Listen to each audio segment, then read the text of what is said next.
Hello, my name is Jake Flores, Coach Flores. I've been coaching for 17 years now. I went to Aransas past high school, elementary school, all that stuff here. Married my high school sweetheart, have 2 children who go to school here. And I got into teaching because a coach convinced me to do it. It's not something that I ever thought that I would enjoy doing, but like anything, it's not so much the destination, but it's the journey, right? It's always that. It's always seeing like these different kids and athletes and everybody just come through here and deal with different things and be able to improve and make better choices. We always say that the only person that we can control is ourselves, right? And the only thing that I'm trying to do is be a decent role model. I make mistakes just like everyone else, and I try to own them. And that's what we try to teach these kids at the school.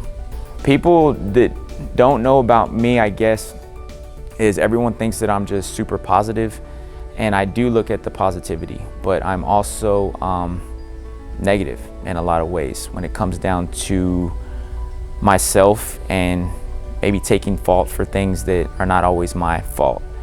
So like, I do look at the positive always, and I'm always looking for the answer. I always say there's an opportunity to learn and grow, and every day we break it out, 1, 2, 3, OLG. But I'm always asking myself the question, what are we expecting? What did we get? Why did we get it? And what can we do better?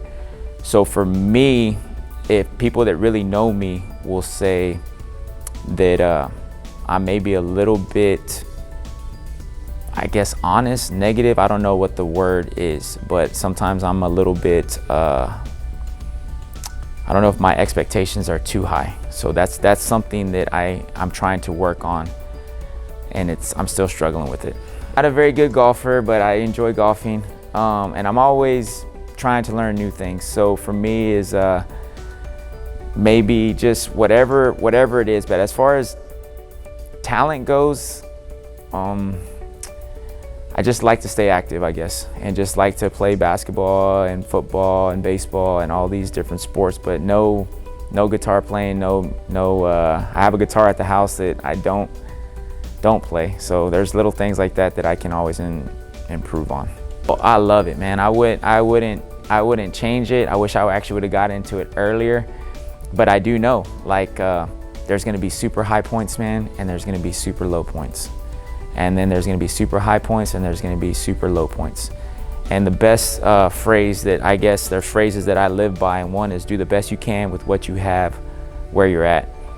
And the other one is the law of sowing and reaping, and the law of averages is one of my favorite things to listen to. And it basically just talks about a good farmer just continues to sow seed. And I feel like as a teacher, you have to do that, but you have to have good seed in order to sow. Like, you have to be able to have the good knowledge, and you have to be able to do those good things. And when it comes down to these things, the best advice I can give a teacher is to be a shepherd.